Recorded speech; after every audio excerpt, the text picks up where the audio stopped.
네, 할렐루야. 9월 8일 수요일 짱목과 말씀 수다의 시간입니다.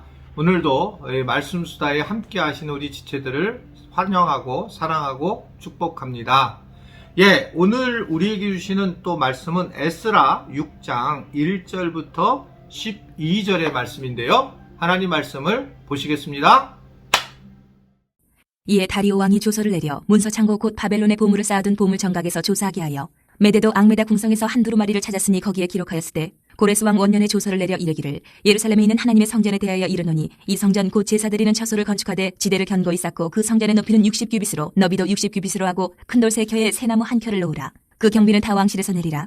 또 느부갓네살이 예루살렘 성전에서 탈취하여 바벨론으로 옮겼던 하나님의 성전 금은 그릇들을 돌려보내어 예루살렘 성전에 가져다가 하나님의 성전한 각기 제자리에 둘지니라 하였더라.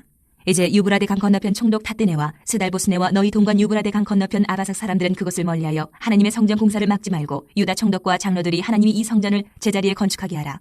내가 또 조서를 내려서 하나님의 이 성전을 건축함에 대하여 너희가 유다 사람의 장로들에게 행할 것을 알리노니 왕의 재산 곧 유브라데 강 건너편에서 거둔 세금 중에서 그 경비를 이 사람들에게 끊임없이 주어 그들로 멈추지 않게 하라. 또 그들이 필요로 하는 것 곧 하늘의 하나님께 드릴 번제의 수송아지와 순양과 어린 양과 또 밀과 소금과 포도주와 기름을 예루살렘 제사장의 요구대로 어김없이 날마다 주어 그들이 하늘의 하나님께 향기로운 제물을 드려 왕과 왕자들의 생명을 위하여 기도하게 하라. 내가 또 명령을 내리노니 누구를 막론하고 이 명령을 변주하면 그의 집에서 들보를 빼내고 그를 그 위에 메어 달게 하고 그의 집은 이로 말미암아 거름더미가 되게 하라.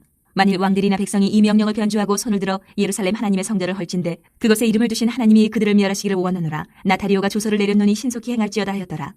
오늘 말씀을 쭉 보시게 되면 어제에 연결되어서 결국은 이 문제를 삼게 되는 거예요. 이 성전 건축이 올바른 거냐 아닌 거냐. 그래서 오늘 말씀을 보면 1절에 보면 다리오 왕이 조서를 내려서 문서 창고 곧 바벨론의 보물에 쌓아둔 보물 정각을 조사하게 하게 되고요. 그 과정 중에 이제 메데라고 하는 사람도 궁성에서 두루마기를 찾게 되면서 그러면서 고레스 왕 원년에 이런 일이 일어났다. 실제로 이스라엘 백성들을 보내서 결국은 성전을 건축하게 했다라는 것들을 발견하는 장면이 오늘의 본문의 말씀입니다. 즉 총독이 이 보고를 받은 다리오 왕이 이 고레스 왕 칙령을 찾도록 명령을 한 거예요.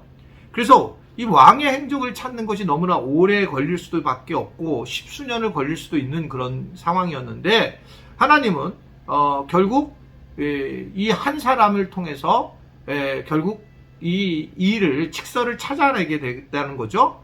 그러면서 하나님이 일하시는 것이 드러나게 되었다라는 것이 오늘 내용의 말씀입니다. 정말 70년 동안 있었던 일들을 다시 끄집어내서 해야 할 일, 그럼에도 하나님이 그 일을 행하시는 모습을 보면서 정말 놀라운 일이다라고 하는 것들을 생각할 때가 많이 있습니다.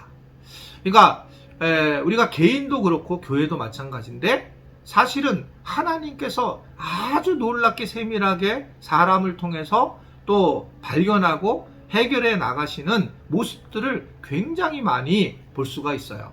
저희 교회가 예를 들면 처음에 그 교회를 세워 나가서 건축을 할 때에 그 당시에 기반시설 분담금이라는 게 있었는데 그게 한 5억 5천만 원 정도 나왔어요. 우리 교회를 건축할 때 세금을 내야 되는 거예요. 돈이 없어서 못 냈고 다른 교회들은 다 냈어요. 여기 주변에 건축하는 교회들은. 근데 저도 낼 수가 없었어요. 뭐 돈이 없으니까. 그런 과정 중에 이제 대통령이 바뀌게 됐고 대통령이 바뀌면서 결국은 우리가 일원도 안 나게 됐어요. 그거를요. 자, 뭐 많은 그 안에 히스토리가 있었지만 저는 사실 깜짝 놀랐어요. 지금 생각하면 아마 그걸 냈으면 우리 교회가 무너질 수도 있습니다. 그 당시에 뭐 거의 없었으니까요. 근데 하나님께서 하나님이 세우시려고 작정하셨기 때문에 하나님이 일하셨다고 저는 보여요. 그것이 뭐 에이 목사님 무슨 뭐 그러냐라고 볼 때 그렇지만 우리는 기도를 했고 그 기도를 통해서 어떻든 간에 이 기반시설 부담금이 없어졌고 지금은 이제 아무도 교회가 안 내요. 그게 잠깐 동안 그랬어요. 이 잠깐 동안 기반시설 부담금 내는 기간이 있었는데 그때 우리 교회가 건축에 끼어든 거예요. 근데 지금은 내지 않습니다. 그러니까 그런 부분을 볼 때에 저 같은 경우도 이러한 비슷함을 겪은 거죠.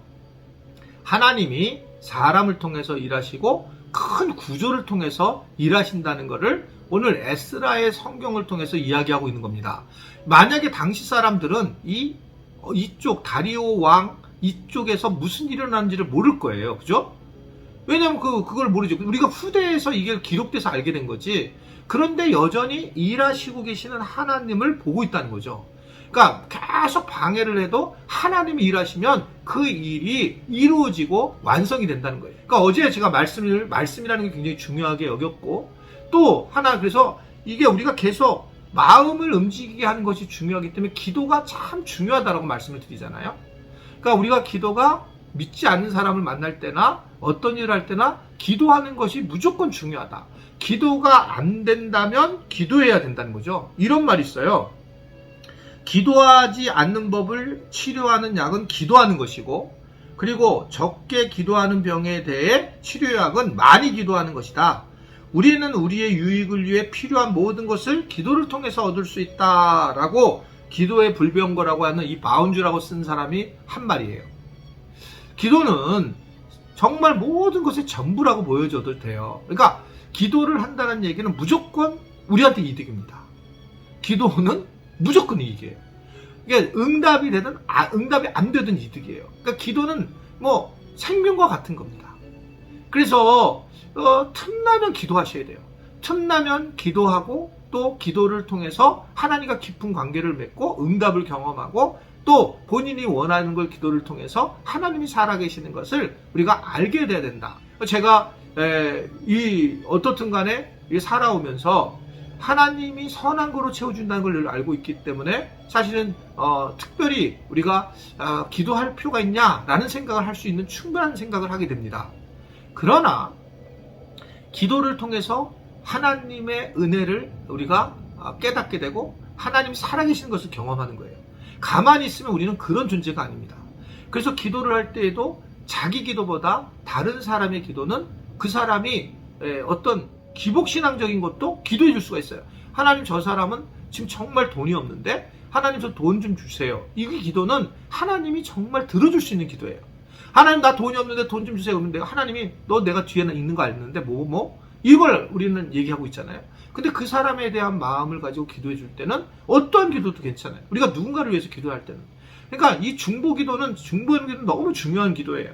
그러니까 우리가 순모임을 자꾸 하고 기도 모임을 자꾸 갖는 이유는 다른 사람을 위해서 기도하는 그것은 어떤 기도를 해도 되고 그 기도는 하나님이 응답해 주시는 기도다, 이렇게 볼 수가 있고, 그런 응답을 통해서 나도 믿음이 성장하게 되는 것을 볼 수가 있습니다. 어떻든 하나님은 그래서 계속적으로 기도를 통해서 일을 하기를 원하시고 세워져 나가는 모습들을 보게 되고 왕까지 움직이는, 이 모든 정치까지 움직이는 것을 보게 돼요. 그래서 우리는 정치 권세를 위해서도 기도해야 돼요. 미래 대통령을 위해서, 이 대한민국 대통령을 위해서 정말 기도 많이 해야 됩니다. 그나마 기도해서 우리가 하나님의 마음에 합한 자가 서야지만, 그래야지만 이 대한민국 땅이 올바른 땅이 될 수 있다라고 생각할 수가 있습니다. 다리오 왕은 백성의 기대를 넘어서는 것이었습니다. 그러니까 기도의 응답이 엄청났다는 거예요. 그래서 모든 경비를 내어주고 오히려 하나님께 드릴 제물까지도 제공하라고 명령을 하고, 그리고 칙령을 바꾸거나 성전을 만약에 허무는 자는 죽게 될 거라고 하는 그런 경고까지 하게 되는 것을 볼 수가 있습니다. 우리가 힘들게 살아오고 그리고 기도자로 살아가게 됐을 때 하나님이 부어주시는 은혜는 정말 상상할 수 없다는 걸 얘기하는 거예요. 우리가 지금 살아가는 게 어렵고 힘듭니다. 지금 내가 왜 이렇게 살아가고 있을까? 그런데 그 고난의 이후의 복은 우리의 생각을 넘어서고 상상할 수 없는 힘을 통해서 우리에게 부어주신다라고 하는 것을 말씀을 하고 있는 겁니다. 힘드시잖아요? 그럴 때 기도하십시오. 기도할 때의 모든 염려를 가지고 기도할 때 기도를 모든 것을 해결해 주시는 하나님 신 극처방약이에요. 기도할 수 있는데 왜 걱정하십니까? 기도를 언제든지 해야 된다. 그래서 오늘도 여러분들이 기도를 통해서 여러분들의 삶에, 우리 지체들의 삶 자체가 정말 하나님의 복에 임하는 그런 하루가 되기를 주님의 이름으로 부탁을 드립니다. 기도하겠습니다. 하나님 아버지, 오늘 기도하시는 많은 분들이 나오게 하시고 우리 교회가 점진적으로 기도하는 교회로 세워질 수 있도록 도와주시고, 기도를 통해서 하나님을 깊이 만나고, 기도를 통해서 복을 누리고, 기도를 통해서 관계들이 회복이 되고, 기도를 통해서 자기의 변화가 일어나고, 또한 기도를 통해서 다른 사람들이 기복적으로도 채워지는 은혜도 있게 하시고, 그래서 기도가 최고다 라고 고백하고 기도밖에 없음을 고백하게 하시고, 특별히 코로나 이후에 기도가 많이 죽었는데 하나님 함께 더불어 이제 기도하러 기도의 장소에 나오도록 주님이 도와주시고 인도하여 주옵소서. 예수님의 이름으로 기도드리옵나이다. 아멘.